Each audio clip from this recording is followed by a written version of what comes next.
ढंग से होती नहीं है। इसलिए लिखा कि बिना महिला के नर सूखे पेड़ जैसा लगे, एक ही उसे हरा भरा कर देती है महिला। डोर से पतंग जैसा घूमता था, उसे एक प्यारा प्यारा सा घर देती है महिला। पीले पीले मुखड़े को, सूना सूना अखियों को, मीठे मीठे सपनों से भर देती है महिला। दुनिया के घाव खा के छिला छिला आता है, जो सारी पीड़ा वेदना को हर देती है महिला। अगर महिला ना हो परिवार में तो आप जानते हैं कैसी दुर्गति होती है परिवारों की। अच्छा नहीं होता वो घर। जिस घर में महिला ना हो या जिस घर में किसी की नारी ना हो, उस घर की हालत आप सब जानते हैं साहब। उसके तो चूल्हे में जाके कुत्ते बैठते कि नहीं बैठते। इसलिए महिलाओं का सम्मान सबसे ऊंचा है। जैसे हमारे शरीर में ये नाड़ियां काम करती है ना, हमारे शरीर में जैसे नाड़ियां काम करती हैं, उसी प्रकार से समाज में महिला है जो नारियां हैं वो भी काम करती हैं। लेकिन कभी कभी क्या हो जाता है, अगर ये महिला ठीक चलती है तब तो सब कुछ ठीक चलता है, लेकिन महिला अगर गड़बड़ी कर दे,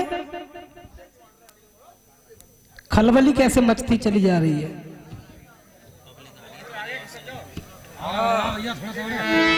थोड़ा थोड़ा शांति का दान दे, शांति की व्यवस्था बनाए रखे। देखो महिलाएं बिल्कुल शांत बैठी है ना। आज दुनिया में सबसे पहली बार ऐसा हो रहा है कि पुरुष बोल रहे हैं। नहीं तो आज तक यही सुना था कि 4 महिलाएं हो जाएं तो बोलना शुरू कर देती हैं। लेकिन आपके हल्द्वां गांव में मैं देख रहा हूं कि इतनी महिलाएं बिल्कुल नहीं बोल रही। आज यहाँ पर उल्टा दिखाई दे रहा है मुझे। हो सकता है महिला सम्मेलन है इसलिए चुप बैठी हैं, क्योंकि इनकी तारीफ तो इतनी हो रही है। क्योंकि अगर बोलना शुरू कर दिया तो तारीफ बंद हो जाएगी, इसलिए बिल्कुल शांत बैठी है। ऐसा लग रहा है कि महिलाएं है ही नहीं, है ना। शास्त्र कहता है जो महिलाएं होती हैं, जो नारियां होती हैं, ये नदी की तरह होती है। नदी सब लोगों ने देखी, पड़ोस में है ही, पूरा गांव तबाह कर रखा है। घर कट गए, हमारे चाचा जी का भी घर कट गया है। ये जो नारियां होती है ना, ये नदी की तरह 2 किनारों की तरह होती है। जब तक ये नदी 2 किनारों के अंदर चलती है तब तक जगत का उपकार करती हुई चलती है। और जैसे ये किनारों को तोड़ना प्रारंभ कर देती है तो साहब गांव के गांव तबाह कर देती है, घर बर्बाद कर देती है, फसल बर्बाद कर देती है। इसी प्रकार से ये नारी अगर ठीक चलती है नदी की तरह बीच में, तब तो ठीक चलती है। और जैसे ये अपनी मर्यादा तोड़ती है तो ससुराल हो या मैका हो, फिर तो कोर्ट हो, कचहरी हो, दुनिया में किसी की ताकत नहीं साहब इसको रोक ले। ये रोक लेता है कोई? रोक लेता है कोई? कोई नहीं रोकता। 3 हट दुनिया में सबसे ज्यादा प्रसिद्ध होती हैं। एक बाल हट, अगर बच्चा बिदक जाए और बच्चा कहे कि साहब मुझे तो यही चीज चाहिए, तो दुनिया में किसी की ताकत नहीं कि बच्चे को साहब मना ले। एक तो बाल हट, दूसरी राजहट। राजहट उत्तरी कोरिया का नाम सुना है किसी ने? सुना है? उसका राजा का नाम क्या है? King John. क्या नाम है जी? अगर उसके दिमाग की खिसक गई तो अमेरिका में भी परमाणु बम फेंक देगा। क्योंकि राजहट भी ऐसी होती है, अगर उसके दिमाग की खिसक जाए तो उसको भी दुनिया में कोई रोक नहीं सकता। रूस से सब लोग मना कर रहे हैं कि यूक्रेन पे बम मत डाल, लेकिन साहब उसके तो दिमाग की हिली हुई है, बोले जब तक ये ना नहीं बोलेगा तब तक बम फेंकता ही रहूंगा। तीसरी होती है साहब त्रिया हट।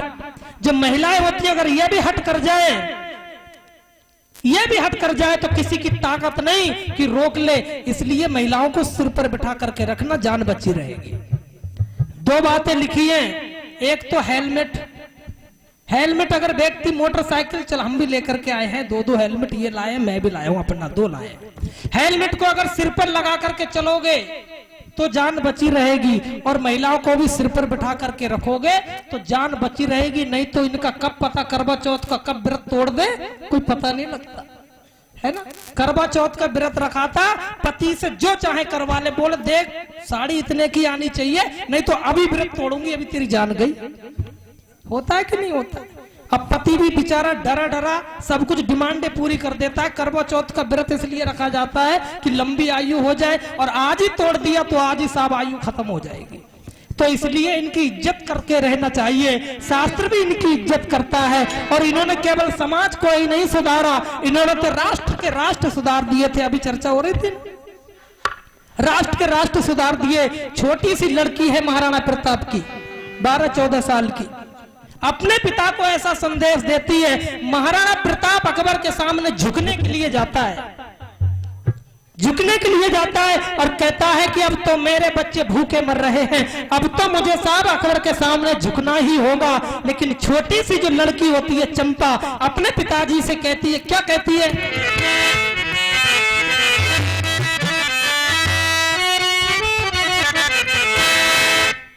महाराणा प्रताप चिट्ठी लिखने के लिए जाता है अकबर को, तो उनकी छोटी सी कन्या एक बात कहती, क्या क्या गजब करते पिताजी, रहने दो खत ना लिखो। क्या गजब करते पिताजी, रहने दो खत ना लिखो। कोई भी कुछ कहता है, कोई भी कुछ कहता है, तो कहने दो खत ना लिखो। क्या गजब करते पिताजी, रहने दो खत ना लिखो। क्या गजब करते पिताजी, रहने दो खत ना लिखो।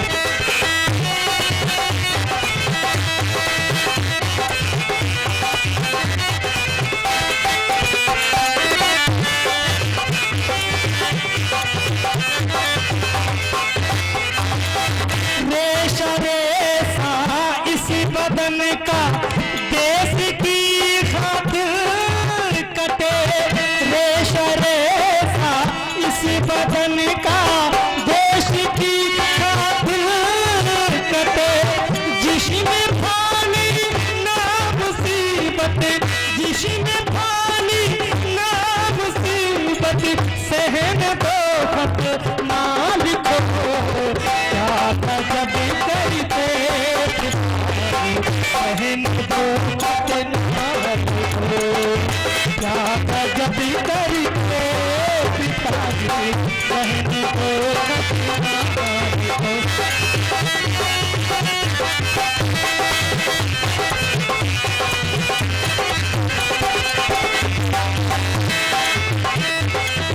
जो मनाए जश्न दहली, सर झुका कर आपका, वो मनाए जश्न दहली, सर झुका कर आपका।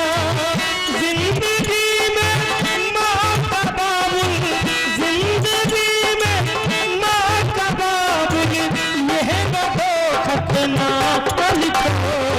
क्या गजब करते पिताजी, रहने दो खत ना लिखो। क्या गजब करते पिताजी, रहने दो खत ना लिखो।